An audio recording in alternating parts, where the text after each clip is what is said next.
don't you just love the fact that I can end off an episode and then immediately start, like, next? Because it turns out that I only had to wait, like, a few more minutes before low tide happened, so... yeah. Anyway, hello there, everybody, and welcome back to more Pokemon Emerald. So, last time, we explored around the ocean floor a little bit on Route 124 and participated in a contest that hopefully that I will never have to experience ever again. Unless I'm doing Alpha Sapphire in the near future, in which case... Alright, so today, we are going to go into Shoal Cave, because now it's low tide. So, now that I got my real-time clock fixed, of course, as I probably mentioned many times in the episode that preceded this one, high and low tide are basically, you know, given by the time. I'll put those both times on screen right now when they are. And it's pretty essential that you have to explore this place, you know, every day at, you know, high tide and low tide, so you can keep getting shoal salts and shoal, somethings. I'll probably get, like, another one of those, if I can. Like, right here. Shoal salt. Yeah, shoal salt and shoal shells. In order to make, you know, shell bells. Because they do regenerate, like, every day, so...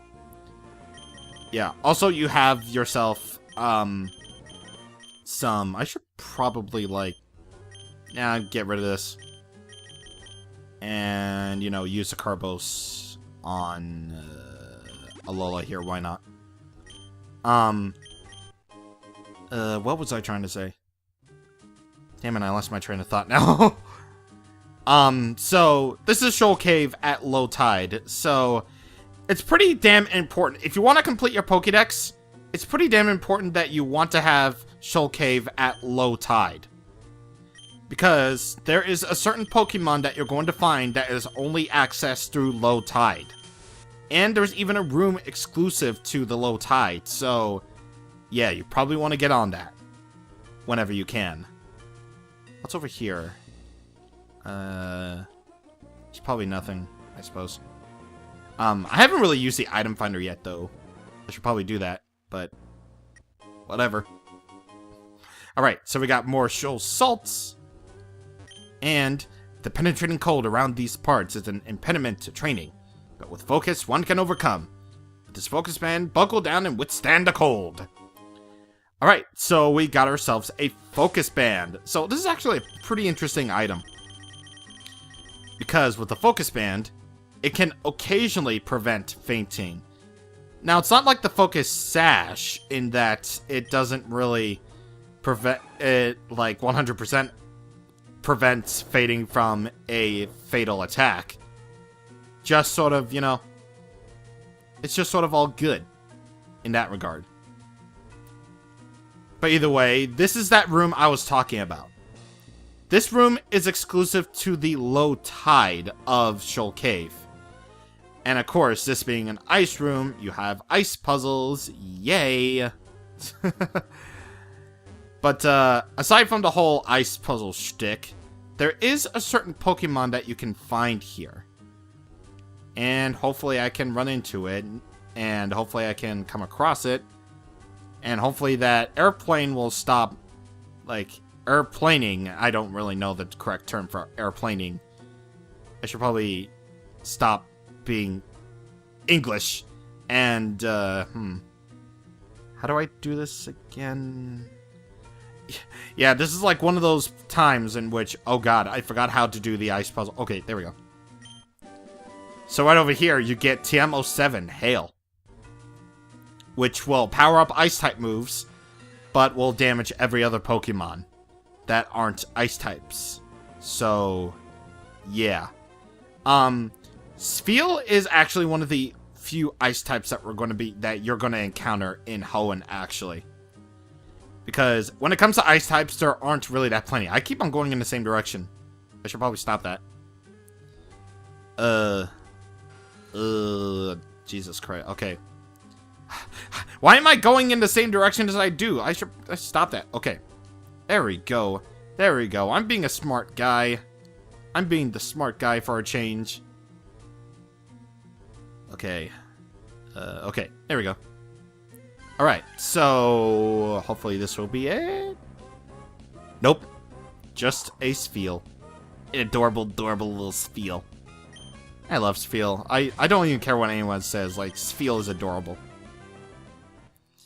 Okay. So, right over here is a wild Pokemon. Okay. So, Snorunt. Snorunt, in my opinion, has been treated unfairly. Okay, so it does evolve late. Yes, it evolves into Glalie at in the low 40s, I believe. Which, you know, it's a level that is not really the most convenient in the world. It's not really. Plus, its move pool could be a little bit better. I do concede that. Plus, the fact that it's given a Mega Evolution makes it, you know, slightly more usable in Omega Ruby and Alpha Sapphire. But what everyone rags on about for Glalie is the fact that it has 80 stats across the board, and apparently that's bad. I don't get it. 80 across the board is not that bad. I used one in my Ruby Let's Play, and it worked out just fine for me. I mean, it's a good Pokemon. It's a decent Pokemon for single player. I mean, it's not for multiplayer, no. But in single player, it's not that bad. I don't get the hate for Snorunt and Glalie. I don't. Plus, you know, it does have the baggage of being Ice-type, which isn't the most defensive Pokemon in the world. I do indeed concede that, because Ice-types have plenty of weaknesses for their own. Like, you know, Fire, Rock, Fighting, Steel, you know. But it's just that in Hoenn, you're not going to find many of those types for, like, the rest of the game. Like, not many of that at all. And, you know, I just don't get the hate for Snorunt and Glalie. I just don't. You don't know what you're talking about. You don't know what you're talking about. Also, I don't know what I'm talking about for not having a freaking, you know, I should give up these potions. I do not get the hate for Snorunt. I just don't. I just don't get it at all. I'm dead serious. Like, I don't really get it at all. Like, sure, it's a bad Pokemon for multiplayer. Yeah, before the Mega Evolution happened. But for single player, it's not too bad. It's not too bad. Just see my Ruby Let's Play. You'll see. My Glalie came out on top, damn it. It was named Dima, goddammit. Alright, so with that, we're pretty much done with Moss Deep City and all the other things that I can do. So, I am going to get out a book because, well, let's face it, I'm only going to use Burb from this point onward as a flying tool. And I am going to friggin', you know, not die from anything. But, actually, I will die from things. But, okay, I don't make sense at all. That's basically my main point. I don't make sense at all. Okay, so aside from like more items I could possibly miss, I think we're pretty much done with Shoal Cave. That's pretty much the only thing that I came back to Shoal Cave for is, you know, the fact that we get, you know, the exclusive room to Low Tide. So, yeah. Either way, here we are on Route 127. Unfortunately, we're not going to hear the awesome, you know, Route 120 music unless we go on land. In which case, we're pretty much dead at this point. And, of course, now we're back to the old thing of skipping trainers that we don't really need to fight, but I'm going to fight anyway for, you know, all sorts of things. Hooray.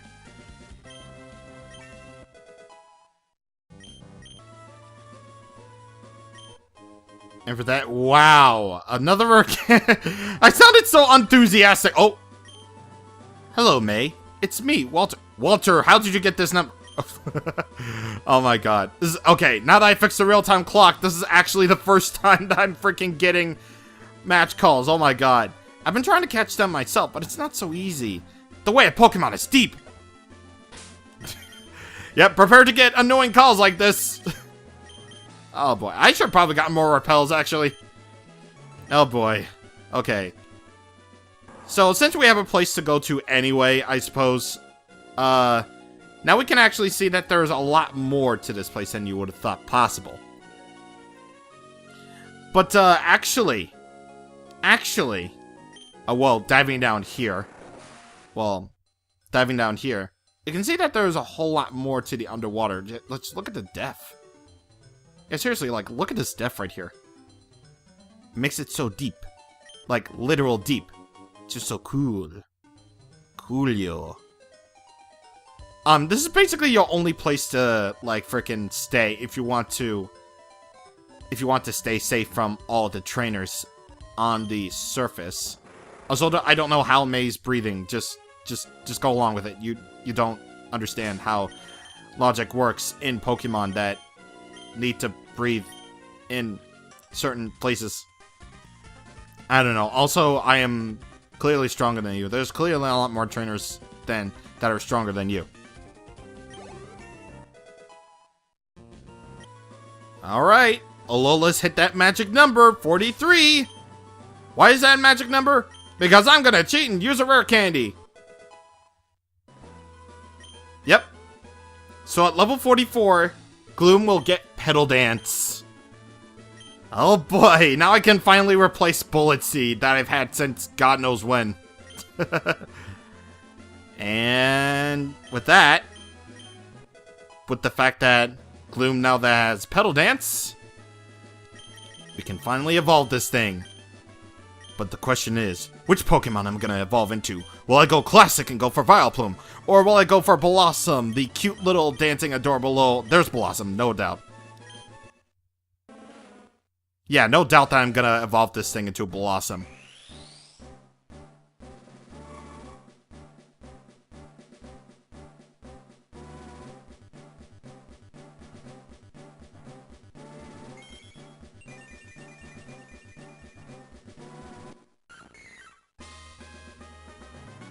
Look at it, it's so adorable. Oh, God.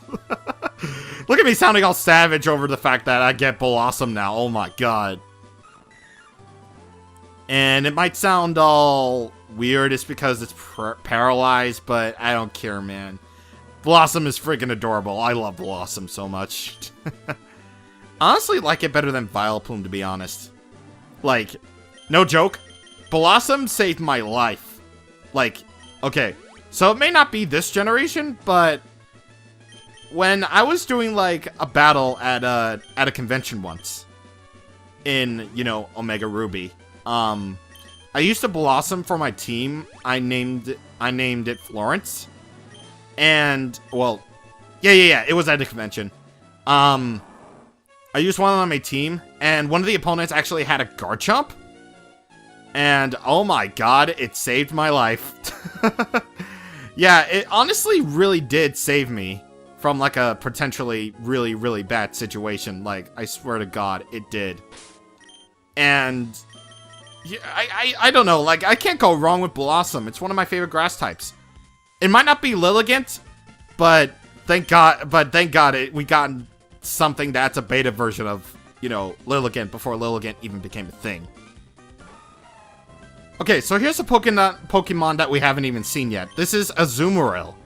So, this is the fully evolved, Marill, or Azurill, if you want to go so far as to say, hey, Azurill got introduced in this generation, so, yeah. I have a feeling like Azumarill can actually be pretty good, because it's got an ability, it has an ability that can actually make it pretty usable, but I don't know. I either forget what it is, or I just don't even know. But, I'm gonna go ahead and jump the gun a little bit here. Well, first of all, I'm gonna deal with this trainer, because, you know, there are so many trainers here, it's not even funny. Okay, so I don't think we've seen this Pokemon yet. At least I don't think so. Staryu. I'm not really sure where you find it, to be honest. Like, if it's even in the game, because obviously she has one, so it could be in the game, but I'm not really too sure. I probably have to look that up in the Pokédex, actually. Wow, me actually using a Pokédex. Who would have figured? Who would have freaking figured that I would actually go ahead and use a Pokédex to look up a certain Pokemon that I could probably potentially I could have probably potentially used, I guess. Because, you know, Staryu and Starmie, you know, the Staryu family is actually pretty good. You know, for all water types. Okay, here we go. Staryu. Oh, it's right in Lily Cove City. Okay. I guess that's pretty cool that you can find it in Lily Cove City. Whether by fishing or by surfing, I have no idea, but it's all good. But either way, going out further west right here, again, I'm sort of jumping the gun a bit here, but this is actually near the area where Sootopolis City is. Because I figured since we're here, we might as well take care of this right here and right now before we, you know, go ahead and do, you know, the big old important plot things. So, going underwater right here, you want to go ahead and surf this area at least a lot. Because, remember how I said that there was one certain Pokemon that you are going to need if you're going to complete the Pokédex? Well, this underwater section has that very Pokemon, and it's very rare. Well, not really very rare, just rare. So, I'm gonna go ahead and search for this Pokemon. Whether it's good or bad, I probably won't go over, but trust me, you'll need it.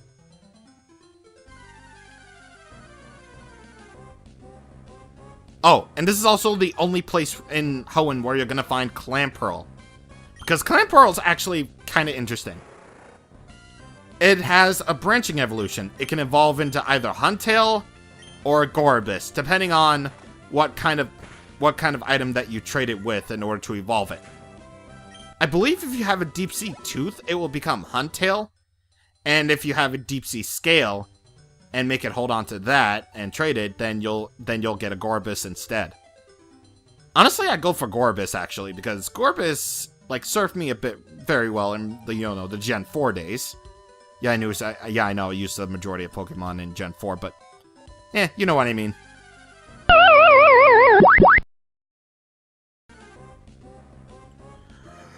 16 minutes later! What the hell? Alright.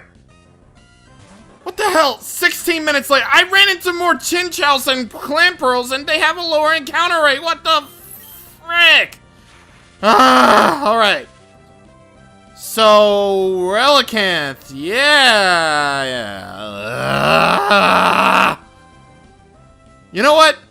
I don't even feel like going over it. No. Shut up.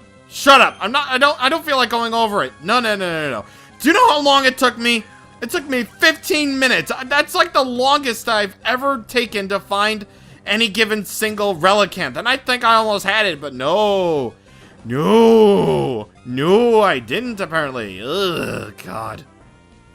You know what? I was speeding up the emulator the entire time. So even then, that would have taken me normally like 25 minutes. 25 minutes to find this thing. This is not a 5% encounter rate. This is like a 1%. I suppose if I had, you know, Repels and a Pokemon at level 35, then I would have probably had a better chance of finding this thing.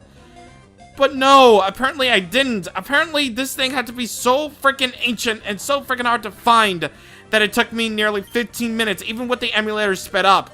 Do you want to know how long this would have taken on an actual, like, cart? This would have taken me a whole lot longer than 15 minutes. I would have taken, like, 30 minutes. And I'm like 38 minutes into recording right now. 38 and a half minutes, actually. 38 and a half minutes of agony. Just waiting around. Just spinning around my control stick. Hopefully thinking that, oh, maybe it'll be the next one. It'll be the next one. No. Apparently not. Because this thing is apparently, like, garbage. Yeah, Relicanth is garbage. Like, even then, Relicanth is not really that even good of a Pokemon to begin with. Just a rock water type with nothing really that great about it, except you need it in order to do something later on in the game. Just screw off, Relicanth. Like, every time I have to go through a Generation 3 game, or play through a Generation 3, I always have to find you. And somehow, like, you are so hard to find for some reason. But, you know, I digress. You know what? Just getting the dive ball. I swear to God, like, see, this is why you need dive balls. Because Relicanth, again, is essential to finding something later on in the game. Just, yeah. Just, yeah. And there's no other way to find this thing. There's no other way to find this. You can't gift it. You can't have it gifted. Like, you can barely find anyone with a actual GBA cable to even, like, trade it anymore. You just can't.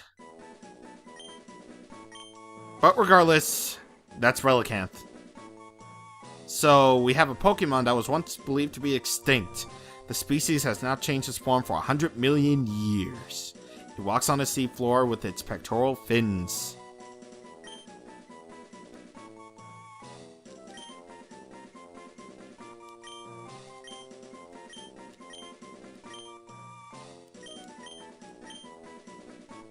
Yeah.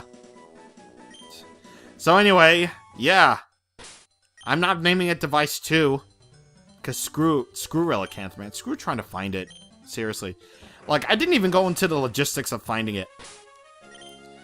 Apparently, it has to take, like, even with the emulator sped up off screen, it, like, there was, like, I swear to God, there were, like, periods in time in which, you know, which, like, no Pokemon would show up on the seafloor.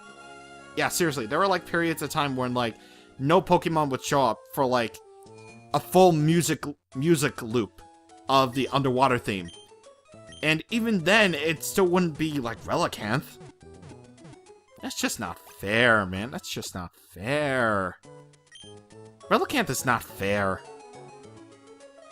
But either way, we have our two Pokemon that you need for later on. You have Wailmer, and you have Relicanth. Or at least, you know, until I evolve it off screen. So, you know. We're gonna see it later on screen anyway, but yeah. We're done. I'm done with life. Alright, so yeah, we're gonna do a whole lot more on Route 120. Actually, we're actually gonna do plot first on that route, because you recall that Captain Stern discovered an underwater cavern, and Team Aqua stole the submarine that discovered the cavern, so maybe we ought to do something about that. So, I will indeed see you guys on the next time with that. Thank you for watching, and goodbye.